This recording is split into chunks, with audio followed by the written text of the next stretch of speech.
Okay, can you guys hear me? Yeah, hi. So I'm going to be talking about television, but I think that the last couple of presentations, your energy, you all don't seem to be alive. So I'm gonna start off on a slightly different note, and I want to just bring it to your attention of how just simply screwed y'all are as a generation. I think it's important. It'll get your attention. And I think all of y'all will get awake. Uh, Most of y'all will be paying student debts in like the next 5 years. Will be paying loans. Most of y'all will, how do I say it? Most of you will not know. I mean, compared to prior generations, how focused all our parents used to be. Most of y'all will not know. Like I don't yet know what I want to do with life. So y'all are sitting here and y'all are quite optimistic that this session is going to solve it. I can confidently say it won't, but I hope that it just opens up your perspective and you'll at least start thinking. See, the only thing is to be constantly thinking and to be constantly evaluating what's going on around you, what you like, what you don't like, to have an opinion. That's most important. If you do, then you'll along the way you'll find things that you like, that you don't like, and hopefully that'll help you figure it out. So with that, I think I'll start. So my presentation is going to be in 3 parts. I'm going to talk about the basic structure of what it entails to be in marketing, what it entails to be in the marketing of a television network. From that, we'll go on to a quick understanding of a brand exercise that we had done at Star Sports. So just going to take you all through that. And we'll end with my favorite, which is a critical evaluation of ads. And just to get an opinion. There's no science to it. It's just an opinion and just a specific take on a set of ads that I've chosen. So having said that, I'll quickly move on. I've been with Star for about 5 years now, more than 5 years, and more than half my time was at Channel V, and I was an integral part of the team that has got the brand to where it is now, compared to say about 10 years ago. I don't know how many of you all used to follow it 10 years ago, but there's a lot that we did. And I'll use this as a model to show you all what, because I think it's important, I was told it's important for you guys to have a perspective on what a job profile is like in a television brand, what all goes on in that. So from that point of view, I'm sorry if the font is too small for you guys at the back. I don't know if you all can read it. So one of the things that, can you guys read it? Yeah. So one of the first things, or rather the core things that we do, is we market everything that we create, all the content that we create. So all the shows that we have, if you guys can read, there's D3, there's Get Gorgeous, there's Dare to Date. So these are representation of properties that we have. It's important of how we put them out there. So whether it's ATL, which is television ads, newspaper ads, any kind of above the line communications, or below the line communications, which is say to tie up with a mall or tie up with any other experience that our audiences typically would have outside of their homes, and you create a brand association there. You see how you can market your property over there in conjunction with them. And the third would be social conversations. Obviously, I don't need to stress upon that. The importance of communities today, the way we like to belong, more so virtually than otherwise. So it's really important to be present where your audience is present across the social spectrum, and create conversations. Like Shireen so graciously, she introduced me. I feel that if you can make a conversation with an audience without being intrusive to what it is that they're doing, then they're going to be far more receptive to you than otherwise. The second part that I'll talk about is brand management, whether it's, so you can see I've written over there seasonal, cultural, topical. What that means is that it's very important that a brand stays contextual on these 3 fronts, which is to say that whatever is going on in the larger environment, you need to reflect that in your brand, and that would kind of help you create a sync with your audience, create a talking point with your audience. Cultural as well, because you can't be living in India, brand in India, and pretend to be an American culture unless you're talking to that subculture within India, but that's rare. What you'll usually try to do is you'll usually try to reflect the cultural context and the cultural currency that's going around the country and that geography. And topicality it's extremely important to remain current, to remain contextual to what's going on. So if in our country for now, for example, if it's really hot to be an activist, right? It's really important today. If you see whether it's on social or otherwise on mainline as well, there is a general consensus that the country is kind of coming together. That people are, especially our generation, that people are really awakening to the realization that it's important that we participate. It's important that we are part of the direction of our country and where it's going. So it's important that brands recognize that and align themselves, not in a patronizing way, not in a way that they're just fooling you, that that they're speaking on your voice, but actually they're just pushing their own propaganda. In a genuine way, in a way that it can augment whatever it is that you're trying to do, that your feelings about being an activist or getting your point across. Syndication, which is to say that if my content is being shared somewhere else, for example, when I was in we opened Channel V in Singapore, we opened it in South Africa. So it's important how that content, because Indians are everywhere, right? So whether we like it or not, whether funnily or seriously, but Indians are pretty much anywhere. So anything that you make in India will potentially have a market anywhere else in the world as well.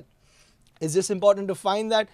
Star being a really big organization and being resourceful, we have our network in many parts of the world, so our content does get distributed, does get shared, and that's something else that I looked into.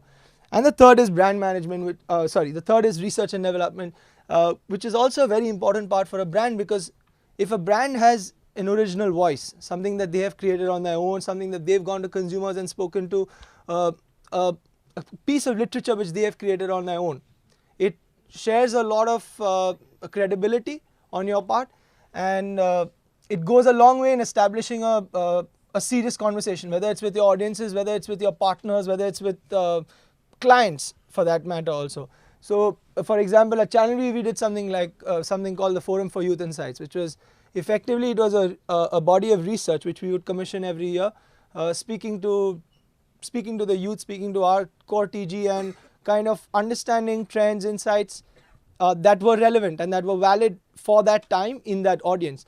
And on the basis of that research, if we prepared any work, or if we prepared a new format or a new show or any new piece of content, it had that much more credibility because it was coming from a place of research. So it's extremely important that a brand constantly dedicates itself to research and puts that piece of work out, uses that piece of work in whatever it is that goes on a daily basis. Brand extensions as well. In today's competitive space, even if you're even if you're a first mover in a given space, and you really have the unique advantage of understanding the piece of technology or the innovation or the idea that you've come with, in a matter of no time you will be surpassed. If you just lay on it, if you just stay still at that point, you will be surpassed, because things are moving at that pace.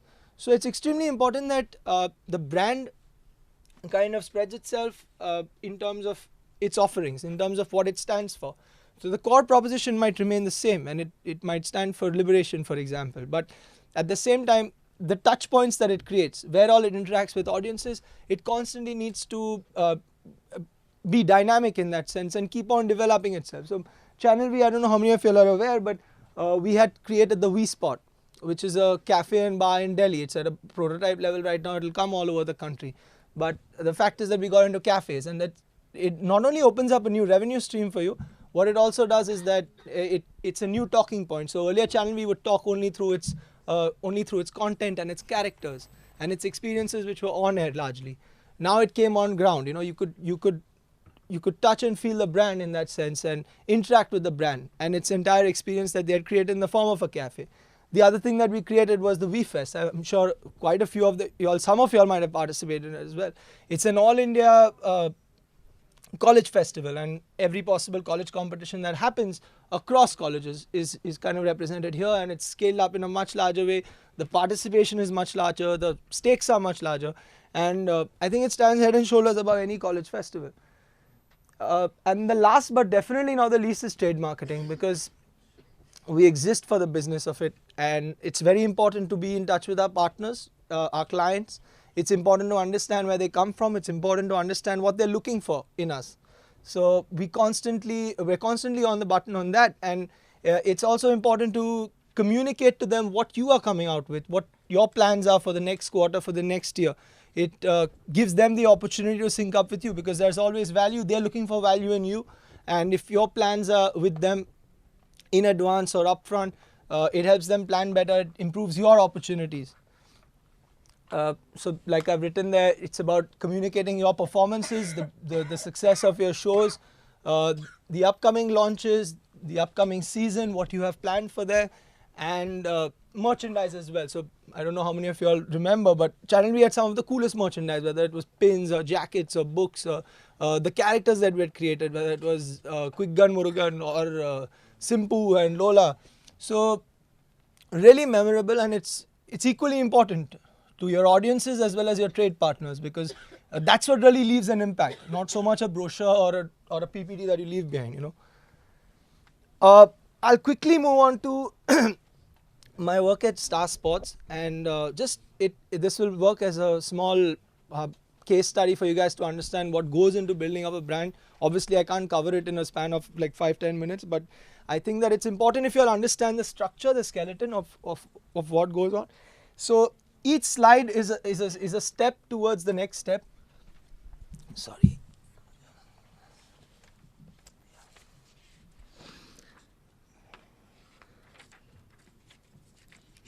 So like I was saying, there are many building blocks of a brand, and they all eventually tie back to the consumer, and they tie back to the philosophy of reaching a consumer and communicating with them, leveling with them. So I'll begin with the insight. The insight for Star Sports is that we're all searching for the hero in us, and we're all searching for the greatness in our lives.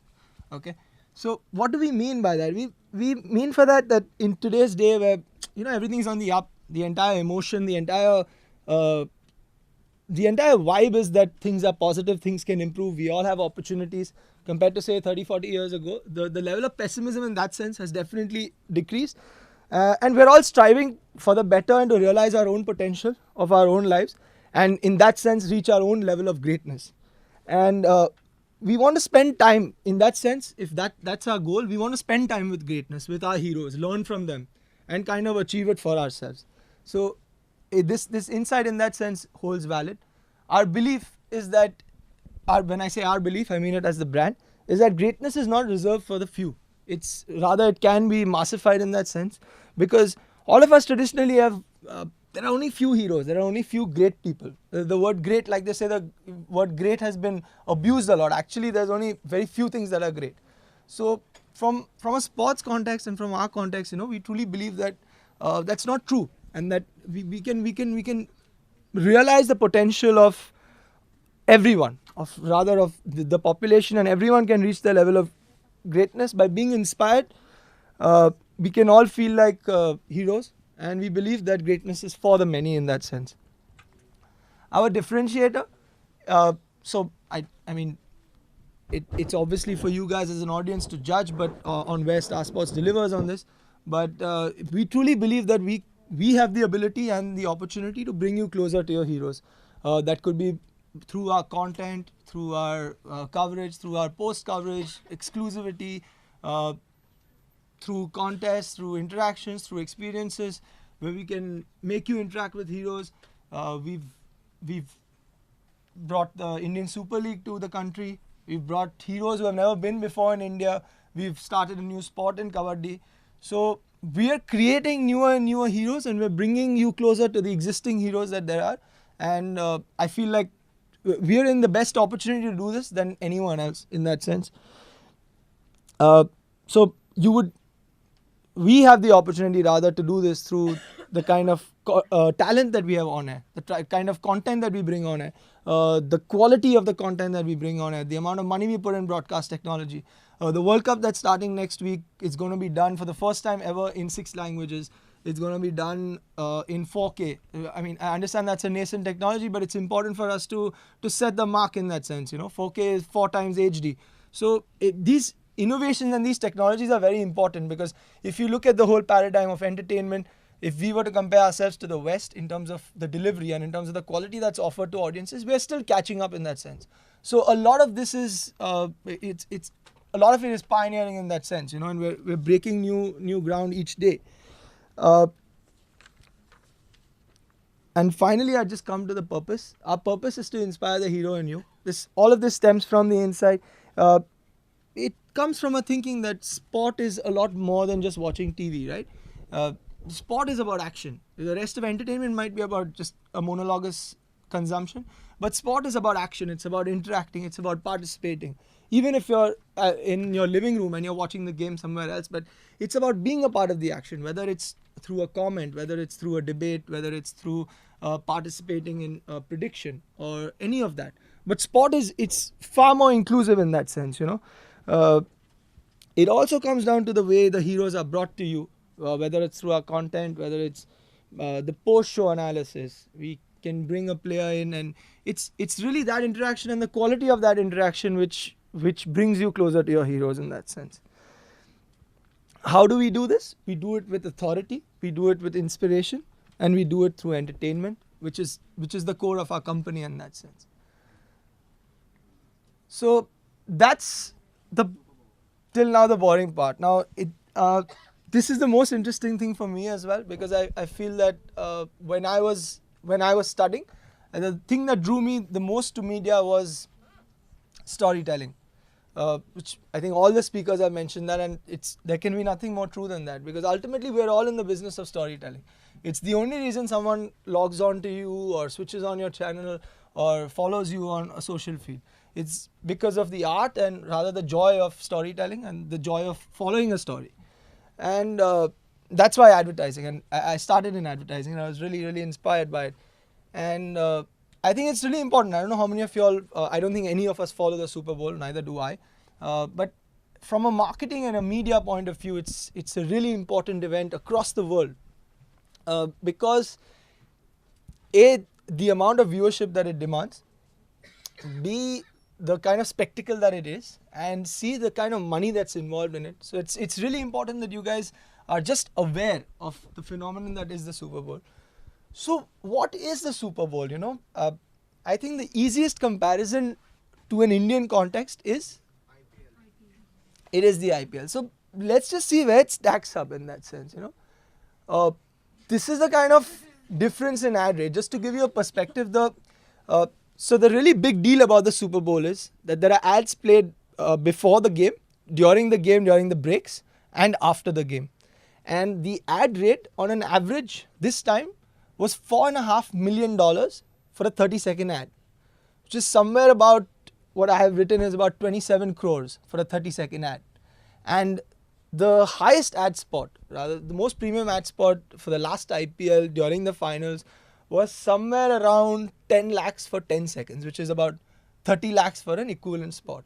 So we're retailing at about 30 lakhs, and that's about 2700 lakhs, right? That's the difference. And I don't think there's anything to kind of be intimidated by in that sense for us as an industry or for us as a culture, because the Super Bowl has its own legacy. IPL has done really well for itself in 7 years of being in existence.